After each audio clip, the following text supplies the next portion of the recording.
بسم الله الرحمن الرحيم. سورہ البقرہ رکوع نمبر 21. اعوذ باللہ من الشیطان الرجیم. بسم اللہ الرحمن الرحیم. یا ایہا الناس کلوا مما فی الارض حلالا طیبا. ای خلکو خورئ د هغه څیزونو نه چې په ځمکه کې دي حلال او پاکیزه. ولا تتبعوا خطوات الشیطان، او مه کوئ پیروي د قدمونو د شیطان، یعنی مه ځئ د شیطان په لاره. انه لکم عدو مبین، بېشکه شیطان ستاسو ښکاره دشمن دی. انما یأمرکم، بېشکه دا شیطان تاسو ته حکم کوي بالسوء والفحشاء، د بدۍ او د بېحیایۍ د کارونو.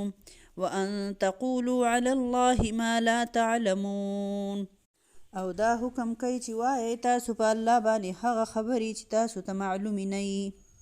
واذا قیل لهم اتبعوا ما انزل الله، او هر کله چې وویلی شي دوی ته چې پیروي وکئ د هغه حکمونو چې الله نازل کړي دي. قالوا بل نتبع ما الفینا علیه آباءنا، نو دوی وایي چې مونږ به پیروي کوو د هغه خبرو چې بیا مونږ ترې مونږ په هغې باندې خپل پلار نیکونه. اولو کان آباؤهم لا یعقلون شیئا ولا یهتدون، اگر کوي پلار نیکونه د دوی چې نه پوهیږي په هیڅ او نه په هدایت یې. ومثل الذین کفروا، او مثال د هغه کسانو چې کافران دي. کمثل الذی ینعق بما لا یسمع، پشان د مثال د هغه سړي دی چې اواز کوي څاروو ته. لا یسمع، چې ناوري دا څاروي الا دعاء ونداء، مگر چغې او اوازونه. صم بکم عمی فهم لا یعقلون، کاڼه دي، چاړاګان دي، ړانده دي، پس دوی نه پوهیږي په خبره. یا ایها الذین آمنو، ای هغه کسانو چې ایمان مو راوړی. کلوا من طیبات ما رزقناکم، خورئ پاک څیزونه کم چې ما درکړي تاسو له.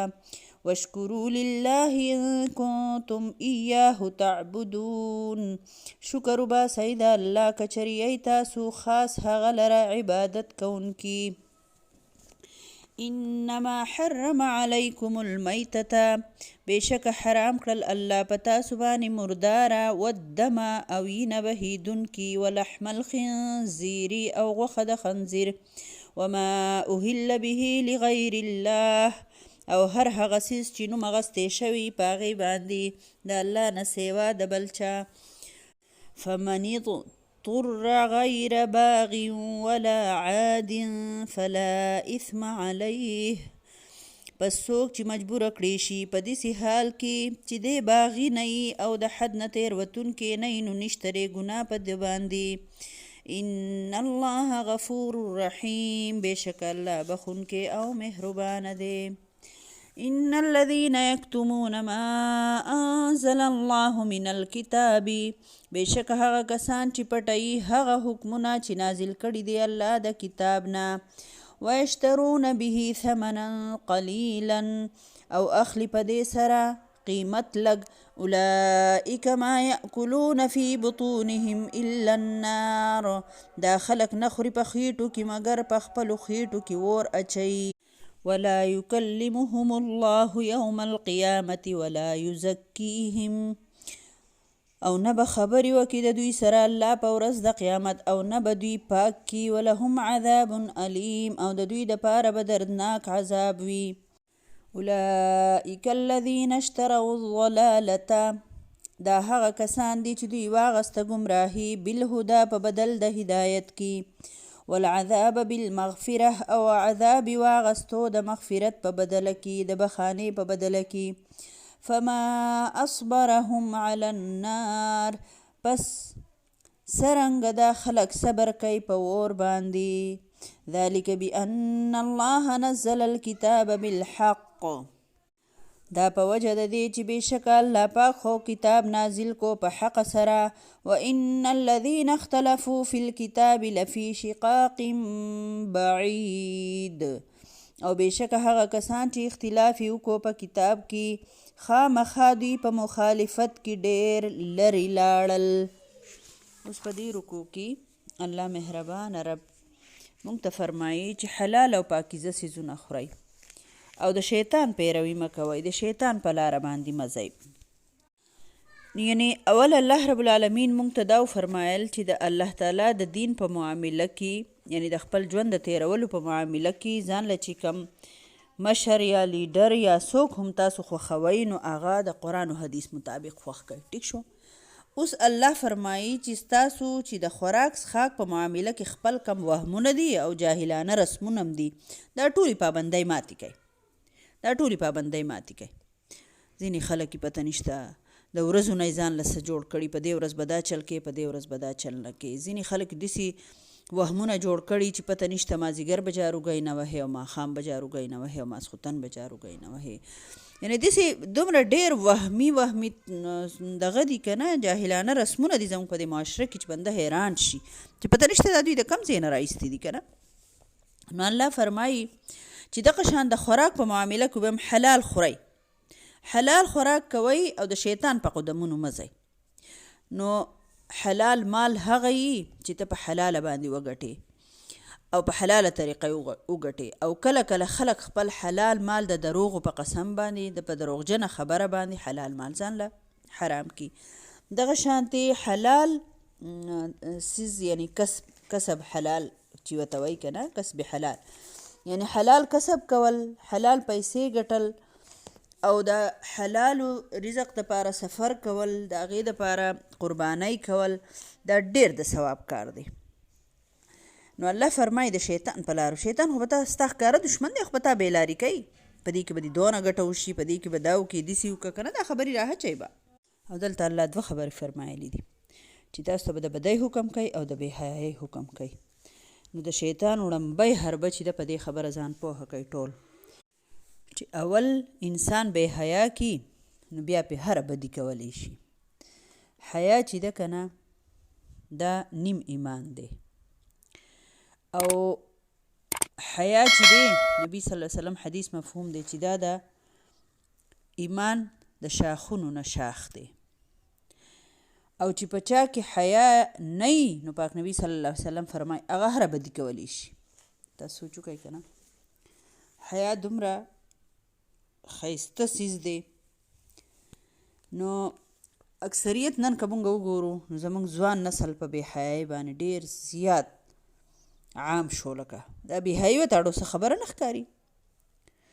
د مشر بې ادبي کول، دغه شانتي په جامه پیزار کې بې حیایي، په ژبه کې بې حیایي، په اخلاقو کې بې حیایي، یعنې په عمل کې بې حیایي. مونږ وایو که بې حیایي صرف د جامې ده که نه، په بورقه صادر کې بهر په پرده کې تاسو دا ځوانې جینکۍ وایي نه که نه ډېرې کمې صالحانې چې هغوی دا کوشش کوي چې زه په حیا کې یم، زه په پرده کې یم چې دپاره دی چې زما ګناه ونه شي، چې زما نه الله رضایي. په دې سوچ سره نو څه کومه فتوې لټوي چې د مخ پرده شته او که نشته، د مخ خو ډېره پرده نشته او دا چل دی او دا چل دی. ته نوره کومه په حیا کې چې لا د مخ تپوس کې د خپلو جامو حفاظت وکئ چې ښکلي د حیا لباس اچوئ، د خپلو صادرو لبټو حفاظت وکئ، خپل سرونه پټ ساتئ. خپل قرآن کې به مخکې راشي ډېر ښکلي آیتونه دي چې دا خپلې صادرې په دې خپلو ګریوانونو دا خپلې لبټې راخورې کوئ، یعنې په اوږو یې مه اچوئ، غاړې ته یې مه اچوئ. او بیا الله فرمایي چې کله دوی ته وویلی شي چې پیروي وکړئ د الله د حکمونو نو دوی وایي چې زموږ پلار نیکه څه کړي زموږ په حقه طریقه باندې اباءنا زموږ پلار خو د خلکو یو وي خو لکه پلار نیکه او داسې که نه لکه سلسله را روانه نو خیر دی که هغو بېلاري خو خیر دی که هغوی په دین اسلام نه و. تاسو به د هغو طریقه ګورئ، د هغو طریقه به نه ګورئ، تاسو به د الله د قرآن او د حدیث طریقه ګورئ. الله پاک دلته یو مثال ورکړی دی چې د دې خلکو مثال د بې عقله ځناور دی. په شپنکي پسې رواني د هغه په اوازونه د هغه په چغو باندې اخوا دېخوا کېږي. خیال مې ورته که نه ثابته رهیړه یې روانه کړي دې شپنکي یو ها هو ساواز به ته کوي ما تا پې نه پوهېږو ځناور پې پوهېږي. نو دې ځناور ته دا پته نشته چې دا ما چېرته بوځي، دا ما ذبح خانې له بوځي حلالۍ مې او که سرولونه مې بوځي، خو بس ته شپنکي په اواز ورپسې یې. نو دا الله رب العالمین ښکلی مثال را کړی دی که نه، چې د ځان نه ګډ بیزې مه جوړوئ، ځناور مه جوړوئ، په دې نه پوهېږئ چې تا کم طرف ته خلک روان او که نن وګورئ جو نن خو ټول انسانان دغه شان شوي دي. دا نن سبا چې دا کم ها هو او دا چغې سورې او په دې مختلفو دغو کې دا خلک لګیایي که نه، دا لیډران مخکې او دا څه ورته وایي اندي تقلید والا ورپسې که نه. الله دې موږ ټول د داسې اعمالو نه په امان کړي او څوک چې پې دي الله دې هغو ته هدایت وکړي. د دې ټول قوم د هدایت لپاره سوال کوي، الله دې ټولو ته هدایت وکړي. بیا الله رب العالمین فرمایي وایي پاکیزه رزق خورئ، حلال چې ما کم درته ویلي دي او د الله شکر وباسئ. بیا الله رب العالمین د شکر خبره وکړه. مخکې به راشي انشاءالله د سلیمان علیه السلام د خپل بادشاهي ول الله ورکړي خو هغه دعا غواړي وایي رب اوزعني ان اشکر نعمتك التي انعمت علي وعلى والدي وان اعمل صالحا ترضاه اني تبت اليك واني من المسلمين. چې ای ربه ما له طاقت راکړه چې زه ستا شکر وباسم. دا ډېره ښکلې دعا ده، یا وړوکې دعا چې کومه ده که نه، کومه چې نبي صلی الله علیه وسلم ښولې ده اللهم اعني على ذکرک وشکرک وحسن عبادتک. دا د هر مانځه نه پس حضرت معاذ رضی الله تعالی عنه ته پاک نبی صلی الله علیه وسلم فرمایي معاذ چې دا دعا د مانځه نه پس هیره نه کې. نو دا هم د شکر ده چې یا الله ماله طاقت راکه چې ستا ذکر وکړم، ستا شکر وباسم او ستا ښکلی عبادت وکړم. اللهم اعني على ذکرک وشکرک وحسن عبادتک.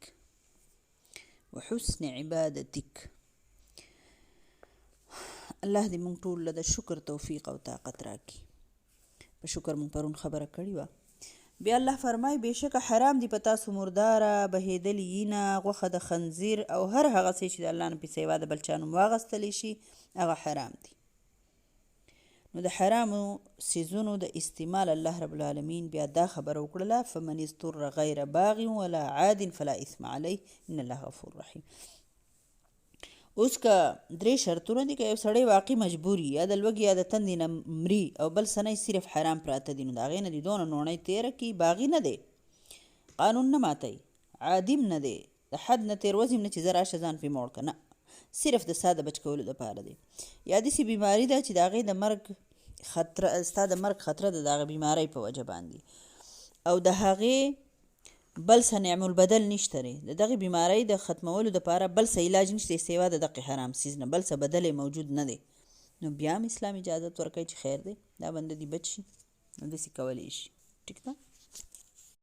اوس دا آیت ډېر د یاري آیت دی. الله فرمایي بېشکه هغه کسان چې دوی پټوي د الله حکمونه چې د الله په کتاب کې دی او دوی یې پټوي او اخلي دوی په دې باندې قیمت لږ، د دنیا قیمت پې اخلي او د الله حکم پټوي، نو دا خلک په خپلو خېټو کې اور اچوي. الله فرمایي او الله به د دوی سره د قیامت په ورځ خبرې ونه کړي، یعنی الله به یې ځان ته نه منامخ کوي، د قهر او غضب به یې په دې خلکو باندې. مفسرین لیکي چې هر بنده به الله ته خو د عدالت کې به خو حاضرېږي او حساب کتاب خو به ورکې، خدا به د الله دونه ناخوښه بندیانې چې رامنامخ کوي به هم نه رامنامخ کوي به یې هونه بلکې د فرشتو په وهلو ټکولو کې به دوی پراته وي او په داسې طریقه به دوی نه حساب اخیستی کېږي. الله دې موږ ټول په امان کې. دا کم خلک څوک چې د الله تعالی حکمونه پټوي.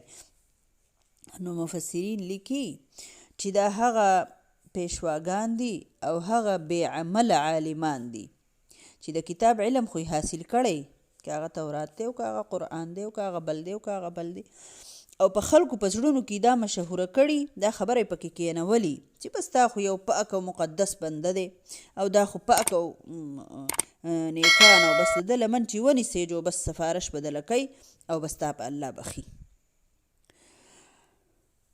الله دې موږ ټول په امان کې.